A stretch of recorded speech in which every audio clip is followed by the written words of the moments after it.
নমস্কার, জয়িস কুকিং চ্যানেলে আপনাদের সকলকে স্বাগত। আর আজ বানালাম মিল্ক আইস স্মুদি। চলুন তাহলে শুরু করা যাক। ভিডিওটি ভালো লাগলে লাইক করবেন, কমেন্ট করবেন, শেয়ার করবেন এবং আমার চ্যানেলটি সাবস্ক্রাইব করবেন। তার জন্য সবার প্রথমে কড়াইয়ে পরিমাণ মতো দুধ আর কাজু বাদাম দিয়ে দিয়েছি। এবার মিডিয়াম ফ্লেমে সময় ধরে ফোটাতে থেকেছি।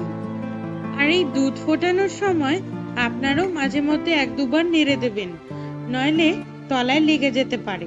এবার এই রকম শুকনো হয়ে আসলে ঠান্ডা করে পরিমাণ মতো চিনি ও নারকেলের মন্ডা দিয়ে স্মুথ পেস্ট বানিয়ে নিয়ে তারপর পরিবেশনের সময় 2 চামচ ভ্যানিলা ফ্লেভারের আইসক্রিম দিয়ে ওপর থেকে পেস্তা আর ডালিম গার্নিশ করেছি। কেমন লাগছে আমাকে জানাতে একদম ভুলবেন না খেতে।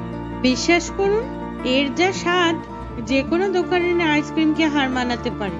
আপনারা অবশ্যই একবার বাড়িতে বানিয়ে খাবেন।